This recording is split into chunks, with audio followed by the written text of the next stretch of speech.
I really like Jake a lot, but once he's in that ring, he has to fight like his life is dependent on it, because it will be. When in your career are you going to actually fight a contender in your weight class and not do gimmick fights? The skill level alone, now of course, there is a size difference, a height difference and all that, but he's just going to struggle so much landing a shot. It's just going to look bad. In an unexpected twist, boxing icon Mike Tyson stunned everyone by showing up unannounced at the Jake Paul vs. Gervonta Davis press event. His presence alone electrified the atmosphere, but it was his powerful message that really caught attention. Tyson firmly warned Jake Paul to fight as if his life were on the line, emphasizing that stepping into the ring with a fierce opponent like Davis is no joking matter.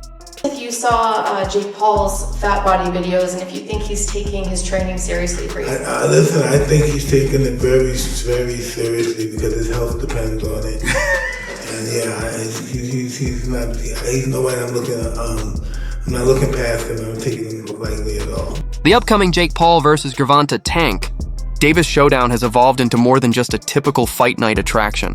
The matchup has officially been labeled an exhibition bout, mainly due to the significant difference in weight and size between the two fighters. In fact, the Florida Athletic Commission declined to approve it as a professional contest because of that imbalance. Under agreed terms, the two will go head-to-head for 10 rounds of 3 minutes each, wearing 12-ounce gloves. Knockouts will still be recognized, adding to the intensity. What's new this time is the judging system. 2 human judges and 1 AI-powered judge will score the fight, aiming to bring a more balanced and unbiased outcome to the ring. The Jake Paul versus Tank fight is getting really weird. Gervonta looks scared for his life because the rules are out. They're crazy. Oh, so everyone thought that the fight was at 190. Instead it's at 195, and this weight difference is scaring the life out of little Tank. Over 10 3-minute rounds. The next dispute comes with the gloves. Little Tank is used to fighting in 8-ounce gloves. Baby glove. This fight will be in 12. Hands might be too small. Also, Tank just fought in a 12 3-minute round fight against Roach. Yes, and now he's fighting in 10 3-minute rounds, which isn't too bad. Well done, Jake. Exhibition though, can he win? Yes, he can actually win. It will be overlooked by 3 sanctioned judges. So he can actually still win and knock him out. But here's the trick. It's body punches only. And there's a reason. That's because Tank said, look, this is a bit unfair. I don't want to punch up. I want to punch at my head height. Where does it fall? At Jake Paul's belly. Oof. So apparently we've heard there's no knockdown rules, but aside from that, it's a pretty well-rounded fight. Oh yeah, and there's some drug testing involved. But Jake Paul. Recent reports indicate that Gervonta Davis has added noticeable size during his training camp, now reportedly walking around near 160 pounds. A significant jump for a fighter who's never officially competed above the 135-pound lightweight limit. While he's still a bit under that number, the gain brings him much closer to the catchweight set for his exhibition match with Jake Paul. The added weight could boost Davis's punching power and durability, potentially making him an even more formidable and unpredictable challenger inside the ring. Gervonta Tank Davis, it's my prediction that Gervonta Tank Davis is going to weigh in on the night of the fight against Jake Paul, knocking on 160 pounds. Don't be surprised if he's 157 pounds, something like that. You guys see this footage? Look at Tank. Now, if you know what you're looking at, the guy must be around 150 right now, 153, something like that. And you can really tell when he's sideways. When you look at him sideways and see the depth. See, from the front view, you can't really tell. But when he turns sideways, the guy is a wrecking ball. He's literally a baby rhino out there. And I think that is the idea for him to bulk up and be a little powerhouse out there. And I'm all for it. I'm gonna tell you in this video why I think that's the best thing for Tank and why I think he will be knocking on 160 pounds. Veteran trainer Teddy Atlas has described Gervonta Tank Davis as one of the most complete fighters in modern boxing. He credits Davis not only for his explosive knockout power, but also for his sharp counterpunching, tactical setups, and ability to control distance with precision.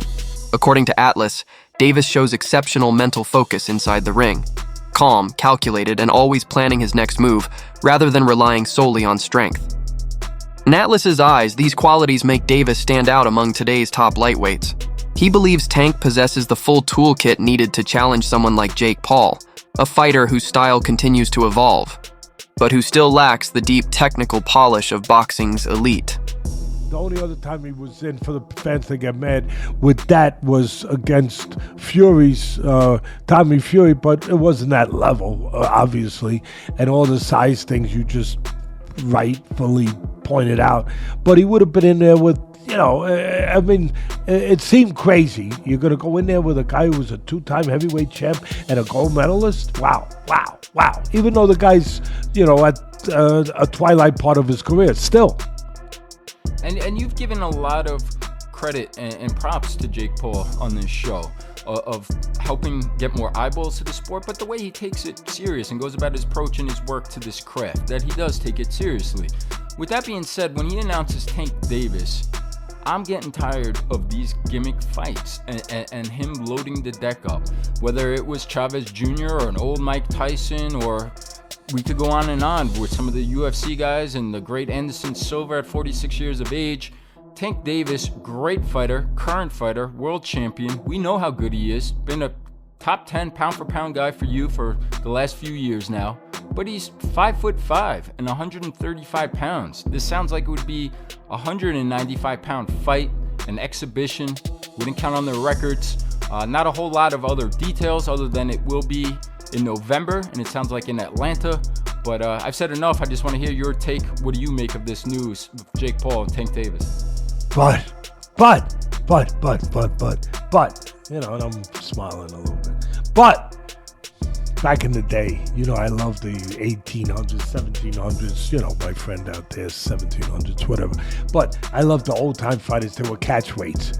And there was guys like Sam Langford. I know Sam Langford shouldn't even be comparing him with this.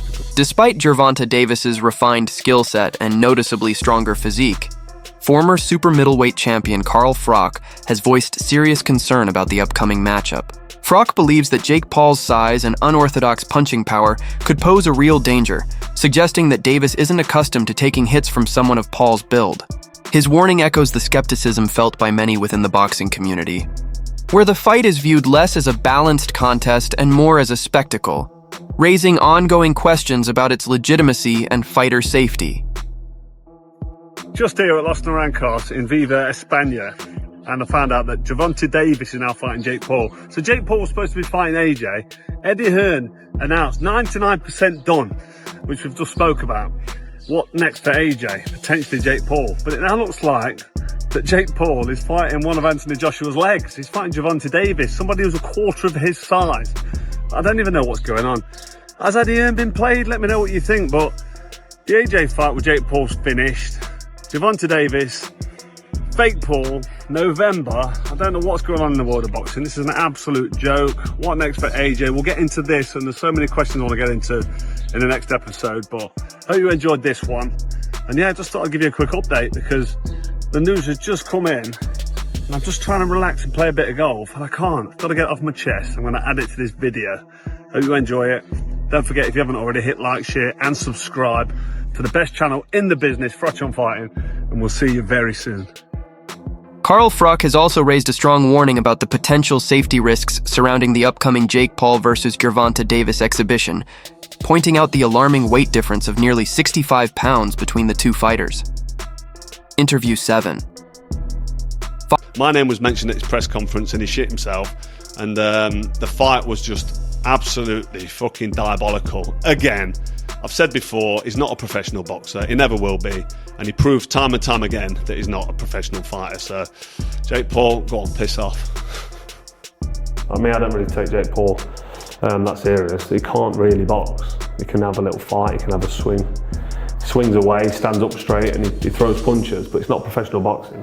Because when I watch him box, it's just so much wrong. It's just everything's wrong. It's so bad. He's got leaky defence. He telegraphs his punches. Like, you put him in with someone his own size. It was a professional. It's a mismatch, and you'll see that if he ends up fighting somebody. Tommy Fury, bless him. He's a pro boxer, but he's inexperienced. He's got no amateur pedigree. He's a raw novice, or maybe just above the raw novice. I was saying earlier, where would I put him in terms of levels? He'd do well to win a British title. He's at that sort of level, and then from British title to world level, it's like different worlds. It's like totally different. It's like a different sport. Following Jake Paul's decisive victory over Julio Cesar Chavez Jr., boxing analysts have begun debating whether he's genuinely prepared to face top 15 or top 20 ranked fighters. Emiliano Vargas has shared his thoughts on whether Paul has earned the right to those matchups, but much of the boxing world remains cautious. Promoter Eddie Hearn, for instance, acknowledged that Paul is making steady progress and could soon approach a WBC ranking, yet he maintains that plenty of more proven and experienced boxers still deserve higher positions on the list. The ongoing discussion highlights a growing tension in the sport between Paul's rapidly rising popularity and the question of whether his previous opponents truly reflect elite-level competition. Interview 8. At the same time, Any of them hurt you? I just think Chavez didn't get started. That's the only thing. I mean, you can't win. I want to be world champion. Zerto looks slow as shit tonight. You can't win if you don't throw, you know? So it was kind of like the Ryan Garcia Rollies thing.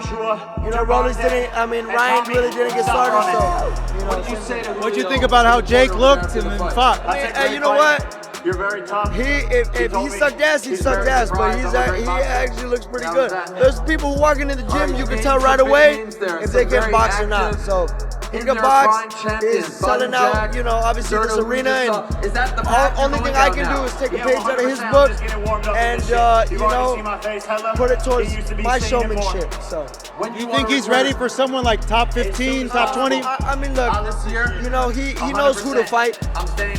Obviously, he's, you know, growing in his career. If he really wants to make a career, I wish him nothing but the best. But I just think that, you know, it's going to be a little longer until then. Thank you, Emmy. Appreciate it. Oh, give us an update about you. You got a date coming up. July 26th, Madison Square Garden.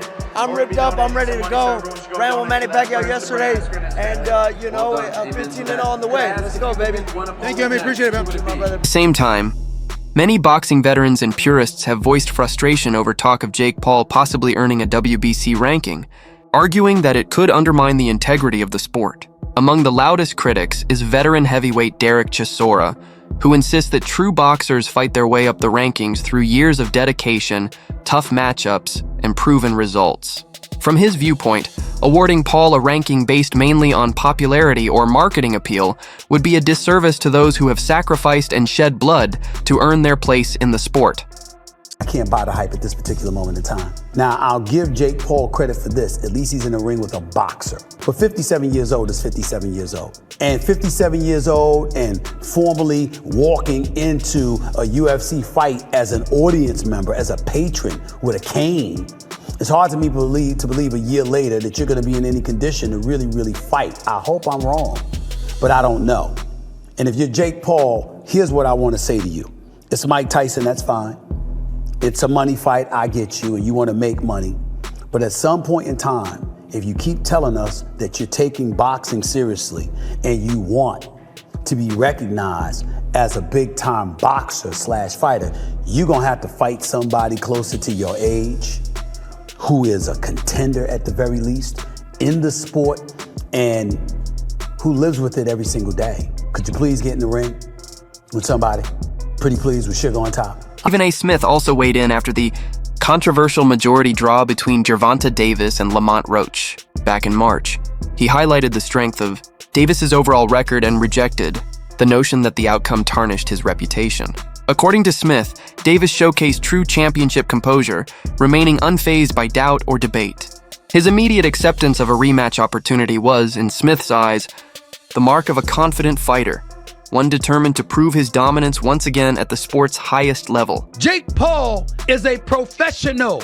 At some point in time, I don't give a damn if it's a light heavyweight. Better be Bivol, a super middleweight, Canelo, Mexican Monster, David Benavidez, somebody that actually has a reputation. The time has come for Jake Paul to step into the ring with a cat who actually boxes for a living and give us that fight. I appreciate the fact of him promoting. I appreciate him having the cachet as a former YouTuber turned boxer. I like Jake Paul. I respect Jake Paul. I'm just saying, because I like him and because I respect him, I want to see him in the ring. And I don't want to hear, I know his numbers are better, but then he gonna say, I don't need Canelo. Canelo needs me. Well, wait a minute. It ain't just about popularity. On the other hand, Calvin Ford, Gervonta Davis's longtime trainer, has a completely different perspective. He confidently stated to Stephen A. Smith that the only fighter capable of defeating Tank Davis is Tank himself. Ford explained that no opponent has truly pushed Davis to his absolute limits yet. He added that Tank hasn't even revealed the full extent of his talent, and their focus in training is to unlock an even higher level of performance, showing the world just how much more Davis still has to offer. The WBC have said they're going to give a cruiserweight ranking to the winner of this fight. Do you think they deserve one? I don't think so. I don't know why. It's hard enough for real athletes, for real boxers to gain those rankings. And then suddenly this Solomon Souza decides to give double ranking because he's getting some greens in his back pocket. No, that is disgrace to boxing. Sports analyst Stephen A. Smith has also commented on the massive size and experience gap in the upcoming Jake Paul versus Gervonta Davis clash. Smith noted that while Jake Paul typically weighs over 200 pounds, Davis, a seasoned lightweight champion, fights at a much lower division, a contrast that hasn't gone unnoticed by fans or critics. He questioned whether promoting such uneven, high-profile matchups truly benefits boxing, warning that turning these bouts into spectacles might push the sport closer to pure entertainment and further away from authentic competition. Who do you want to see? You, as a guy that's in his trainer, that's like a father figure to him, you're training him all the time, you know him, both y'all from the streets of Baltimore the whole bit. Who do you want to see Tank fight next? I want him to get all of them that ran their mouth. Give me the names. I need names, Calvin. I need names. You already know. We went down to, we working on the big four. It was Garcia. That's the first one. Roma, I hope we get him soon. Shakur, he's going to get it. He know he's going to get it. It's just Bob is in charge of that. You know what I'm saying? Bob know what he's doing over there. You can't tell Bob how to run his game because he's like a vet at this. He's been doing it for so many years. That's going to happen. All the fights that we'll want, they have no choice. They're going to take the fight when it's time to take the fight. It's just right now, who's going to take the fight? That's the question. Gervonta Davis might be every bit as box office as Maverick himself. As exciting, as electric, because this dude performs every time out, y'all. Wherever Davis goes, wherever he fights, fans justifiably follow. He's that special. And Davis is without a doubt one of the top 5 pound-for-pound fighters in the world right now. Don't you even doubt it. Stephen A. Smith has been outspoken about what he sees as a troubling trend in boxing. He argued that for a proven world champion like Gervonta Tank Davis to step into the ring with a far less experienced opponent risks damaging his reputation. In Smith's view, the matchup sits well below Davis's level, and he went so far as to say Tank should feel disappointed for taking part in it. Expanding his criticism, Smith expressed strong disapproval of the growing wave of mismatched exhibition fights, including the proposed Jake Paul versus Mike Tyson event. He described Paul's involvement in such spectacles as disheartening, even disgraceful, and urged him to prove himself against real, active competition, not against retired athletes or aging legends.